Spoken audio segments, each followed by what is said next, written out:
अस्सलाम वालेकुम and hello everyone, कैसे हैं आप? आई होप सब ठीक होंगे। तो आज मैं जा रही हूँ मार्केट करने के लिए। ये है गोलकुंड का फ्राइडे मार्केट। अब मैं आप लोगों को बताती हूँ किस तरफ है। तो ये रहा गोलकुंडे का मार्केट, फ्राइडे वाला मार्केट। तो यहाँ है ना, हर एक चीज़ मिल जाती है और बहुत सस्ती मिलती है। लेकिन सस्ता भी मार्केट इतना सस्ता नहीं है। मार्केट तो ऐसा हो गया है कि बहुत बुरी हालत हो गई है। कोई चीज़ खरीदने से पहले 10 मरतबा सोचना पड़ता है। तो पहले तो होता था कि आमदनी अठन्नी खर्चा रुपया। अब तो ऐसा हुआ है कि आमदनी चरना और खर्चा 2 रुपया। तो ऐसा हिसाब हो चुका है हमारी ज़िंदगियों का। और ऊपर से हमारे सर पर मंडला रहा है, आपको बता दूं मैं कि काले बादल हमारी ज़िंदगियों पे मंडला रहे हैं और कभी भी कोरोना के लिए लॉकडाउन हो सकता है। इतनी इतनी महंगाई के बाद अब समझ में नहीं आ रहा है कि लॉकडाउन को कैसा डील करेंगे। तो अब तो समझ जाइए कि जॉब तो समझो करने से रहे अभी, और ऊपर से मार्केट देखे तो ऐसे। पिछले लॉकडाउन से जो फटकार मिली थी तो उससे तो कुछ अक्ल ठिकाने आ गई थी लोगों के।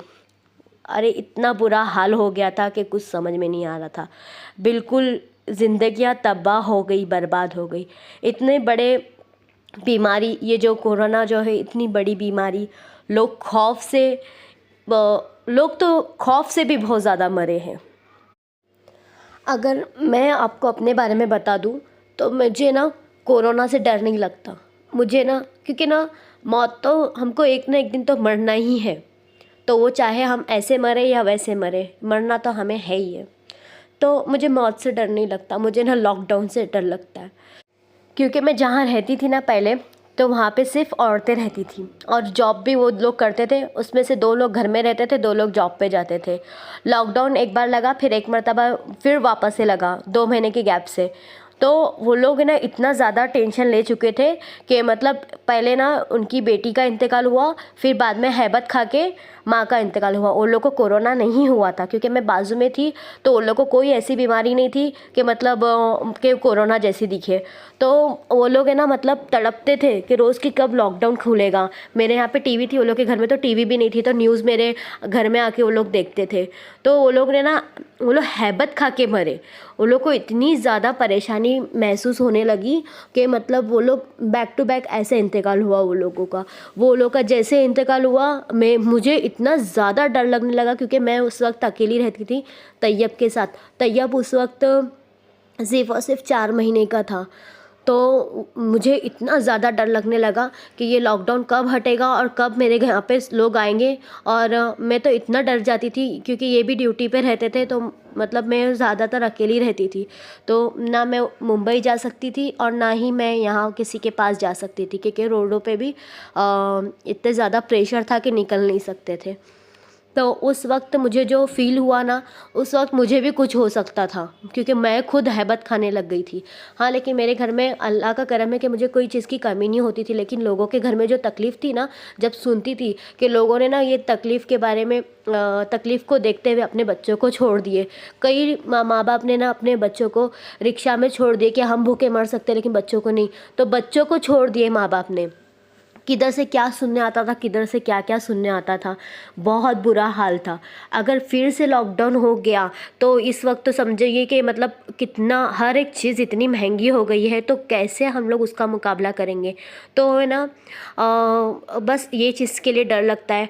वैसे तो पालने वाला रब्बुल इज़्ज़त है, वो तो हर एक चीज़ को पालने वाला है। लेकिन अगर ये चीज़ का अगर कोई मजाक उड़ा रहा होएगा कि मतलब लॉकडाउन होने वाला है, तो प्लीज़ है ना ये फॉल्स अगर न्यूज़ अगर किसी को फैलाना है तो प्लीज़ इसको रोक दो। क्योंकि ना मैंने ना अभी से मेरा ना सर फटने लगा है क्योंकि ना वो टाइम मेरे लिए, मेरी ज़िंदगी का इतना बुरा वक्त था ना कि किसी का बुरा भी सुनते थे ना तो तभी भी तकलीफ़ होती थी। मतलब वैसे तो तकलीफ़ होती ही है बुरा सुनने पे, लेकिन उस वक्त जब सुनते थे ना कि इतना बुरा, एक तो हालात ऐसे बुरे, ऊपर से बुरा वक्त जो सुनते हैं ना, कहीं से भी अच्छी न्यूज़ नहीं आती थी, लोग बस मरते चले जा रहे हैं। तो वो बहुत, उस वक्त का हालत बहुत ख़राब था। आप लोग तो सब जानते ही होंगे, मेरे से कहीं ज़्यादा किसी के हालत ख़राब हो सकते। लेकिन मैं जो हूँ, मैं बहुत ज़्यादा टेंशन लेने वाली लड़की हूँ। तो मैं ना मतलब अभी ये जो न्यूज़ चल रही है, ये अगर अफ़वाह हो हुई ना तो बहुत तकलीफ़ होगी। बहुत ज़्यादा डर लगता है मुझे। तो अगर ये फ़ॉल्स न्यूज़ है तो प्लीज़ इसको स्टॉप कर दो बस। और यही कहना चाहती हूँ मैं। तो यहाँ मैं तो आ गई हूँ मार्केट से, लेकिन है ना मुझे ऐसा लग रहा था कि मैंने अभी कुछ और कम तो नहीं ली, कभी ये लॉकडाउन हुआ तो ये कम ना पड़ जाए। तो मेरे 2 बच्चे हैं, लेकिन मेरे को ना इतना डर लगता है ना ये सब चीज़ों से। अल्लाह करीम कभी ये हालत ना डाले, बस हम लोग के जो भी गुनाह है उसे माफ़ कर दे मेरे परवरदिगार। बस यही मेरी दुआ है। आप लोग भी दुआ कीजिए, बस ये लॉकडाउन ना हो, लॉकडाउन नहीं, ये बीमारी ही ना हो बस। ये बीमारी नहीं होगी तो लॉकडाउन भी नहीं होगा इंशाल्लाह। आप लोग भी दुआ करें। एक्चुअली ना वो लोग मेरे बहुत करीब थे जो इंतकाल हुए मेरे बाजू में। तो बस वो लोग का ही फील याद आता है ना, मेरे एकदम सडन मेरे बाजू में, और बैक टू बैक एक दिन छोड़ के दूसरे दिन बेटी का जनाजा गया, उसके बाद में ही माँ का गया। तो वो बहुत ख़तरनाक दिन था मेरे लिए, बहुत बुरा दिन था मेरे लिए वो। तो यहाँ सब मैं अभी सब्जियाँ वगैरह सब कट करके रख रही हूँ। अगर किसी को भी ये मजाक लगता होगा ना तो प्लीज़ ऐसे मजाक, ये फॉल्स न्यूज़ है ना, बंद कर दो, बहुत हो गया है। ये कोरोना वाला टाइम है ना, मैं मेरी ज़िंदगी में देखना भी नहीं चाहती हूँ। तो बस अभी यहाँ पे देखो, ये तो सब्ज़ी मैंने इतनी इतनी लेकर आ गई थी मेरे फैमिली के हिसाब से। ये सब चीज़ें इतनी महंगी हो गई है मार्केट, तो समझ में नहीं आता है कि कहाँ से अभी शुरू करूँ बोलना। लॉकडाउन की सबसे बुरी बात जो थी, उसमें हमको ना कमाने के लिए हम निकल नहीं सकते थे। लेकिन उस वक्त हमको किराया भी भरना था, लोन भी भरना था, और ज़रूरत भी पूरी करनी थी, और अला फला जो सारे काम थे, इलेक्ट्रिसिटी का बिल, ये सब पे करना था, स्कूल की फ़ीसेस वगैरह, उसके लिए कोई छुटकारा नहीं। बच्चे स्कूल नहीं जा रहे थे, लेकिन उन लोग की ऑनलाइन क्लासेस जो चल रही थी उसकी फ़ीस हमको देना ही था। हमारे यहाँ इंसान बीमारी से कम और परेशानियों की वजह से ज़्यादा मरे, और इससे इतने ज़्यादा इंतकाल हुए हैं कि पूछो ही मत। परेशानियों का आलम बहुत ज़्यादा था। अब दुआ करती हूँ कि फिर ये लॉकडाउन ना हो। लेकिन न्यूज़ जो बता रहा है कि मतलब कभी कभी ऐसा होता है कि न्यूज़ भी हम लोग जो रहती है वो फॉल्स न्यूज़ भी रहती है। तो अगर ये झूठ है ना तो प्लीज़ ये झूठ न्यूज़ को इतना ज़्यादा बढ़ावा ना दो, क्योंकि ना लोग हैबत खाते हैं, और बहुत बड़े बड़े काम जो है वो रुक जाते हैं, जिसकी वजह से आम लोगों के ऊपर बहुत बड़ा नुकसान, बहुत ज़्यादा फेस करना पड़ता है, बड़ी बड़ी परेशानियों का मुकाबला करना पड़ता है। तो प्लीज़ ऐसी फॉल्स न्यूज़ ना फैलाओ, और बच्चों की हिफाजत करो, अपने बच्चों की हिफाजत करो, जो छोटे बच्चे हैं उनका केयर करो, क्योंकि ये बीमारी ऐसी वैसी नहीं है, बहुत ज़्यादा तकलीफ़दायक है। तो बस अपने बच्चों की केयरिंग अच्छे से करो, और बस यही बोलना चाहती हूँ। हाल ही में छोटे बच्चों को अटैक आने की वजह से न्यूज़ आ रहा है कि मतलब छोटे बच्चों को अटैक वगैरह आ रहा है। तो है ना, देखो वेफ़र्स वगैरह जो चिप्स खिलाते हैं हम लोग पैकेट्स वाले, तो वो बच्चों से दूर रखो, और है ना दुआ करो कि बस ये लॉकडाउन ना हो। मकसद तो मेरा सिर्फ यही था कि बस लॉकडाउन ना हो, क्योंकि बहुत ज़्यादा तकलीफ़ होती है। मेरे बच्चे देखो कितने मासूम दिख रहे हैं यहाँ, और बस ये लोग के लिए बहुत ज़्यादा डर लगता है, और इस बार बच्चों को सेव करना है, बहुत ज़्यादा सेव करना है। तो दुआ करती हूँ कि बस अल्लाह सबकी औलादों को महफूज रखे बीमारी से, हम सबको अपने हिफ्ज़ व अमान में रखना अल्लाह पाक, और महफूज रखना ये बीमारी से। बस यही दुआ है मेरी अल्लाह ताला से। आप लोग भी दुआ करें, और यही दुआ करें कि बस लॉकडाउन ना हो, बस हमारा जो माशरा है हंसता खेलता रहे, और हम लोग एक दूसरे से खुशियाँ हासिल करते रहें। लॉकडाउन में एक हादसा हुआ था हमारे यहाँ, कि वो अंकल के 5 बच्चे थे।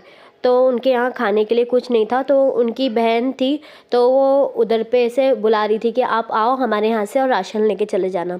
वो अंकल अपने वहाँ पे पुलिस वाले लोग मार रहे थे कि बाहर ना निकले, और इनके यहाँ खाने के लिए कुछ सामान नहीं था, और वो मतलब गए थे अपने बहन से सामान लाने के लिए।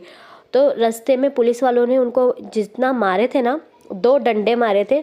2 डंडे जो पीठ पे लगे थे ना, तो उनकी हड्डी के ऊपर वो निशान जो थे ना, वो उनकी हड्डी तक का उनको दर्द होने लगा, इतना ज़्यादा दर्द होने लगा। निशान बॉडी पे तो दिख रहे थे, लेकिन उनको दर्द ना हड्डी में तक आ गया था, और वो बेचारे उनका हाथ तक नहीं उठ रहा था। तो उन्होंने जैसे तैसे बस अपने बच्चों के लिए वो राशन लेकर आए थे, इतना मार खाने के बाद। तो बस ये चीज़ें ना बहुत तकलीफ़ देती है। जब हम लोग ने सुने ना ये सब बातें, तो हमने गए थे उनसे मुलाकात करने के लिए। बेचारे तकलीफ़ से इतना रो रहे थे ना, तो वो सीन बहुत बहुत बुरा था। तो बस अल्लाह ताला से बस आप लोग दुआ करें। बस मैं आप लोगों को अपना एक्सपीरियंस बता रही थी कि मैंने ये सब चीज़ें देखी हैं। आपने तो बहुत बड़ी बड़ी चीज़ें देखी होंगी आपके सामने आंखों के। ये जो चीज़ है ना, ये मामूली चीज़ नहीं है।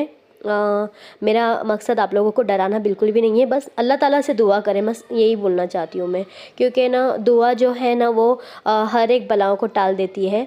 तो मैं चाहती हूँ कि आप लोग बस कसरत से दुआ करें। हमारे माशरे में 2 लोग होते हैं, एक जो मांग के अपना घर चला लेते हैं, और एक लोग वैसे रहते हैं जो मतलब तकलीफ़ होते में भी किसी को अपनी तकलीफ़ नहीं बताना चाहते। वो सिर्फ़ अल्लाह से ही रुजू होते हैं, लेकिन उनकी तकलीफ़ इतनी ज़्यादा होती है कि मतलब वो अपने मुंह से बयान भी नहीं करते, और मांगना बिल्कुल पसंद नहीं करते। उन लोगों को काफ़ी ज़रूरत होती है, लेकिन वो अपना मुँह तक नहीं खोलते। ये जो लॉकडाउन में ना, वैसे लोगों की बहुत ज़्यादा हालत हो गई। जो मांगते हैं वो तो समझो अपना घर चला लेते हैं, जो नहीं मांगते ना, वो लोग को बहुत ज़्यादा सफ़र करना पड़ता है। तो अल्लाह ताला बस वो लोगों की हिफाजत करे अल्लाह ताला, जो नहीं मांगते हैं, जो अपना हाल बताने से कासिर है। अल्लाह ताला उन लोगों की हिफाजत फरमाए। आमीन सुम्मा आमीन। आप लोगों को मेरी वीडियो से अगर हौसला मिल रहा हो तो मेरे चैनल को लाइक शेयर सब्सक्राइब ज़रूर करें, और मुझे दुआओं में ज़रूर याद रखें। और यहाँ देखो मेरी सब्ज़ी बन चुकी है। आप लोगों को बताना डराना मेरा बिल्कुल भी मकसद नहीं है, लेकिन मैं आप लोगों को मतलब ये बताना चाहती हूँ कि बस अपने बच्चों को महफूज रखो। अगर ये मेरी वीडियो आप लोगों को अच्छी लगी हो तो इसे प्लीज़ लाइक शेयर सब्सक्राइब ज़रूर करें। मिलती हूँ अगली वीडियो में, जब तक के लिए अल्लाह हाफ़िज़।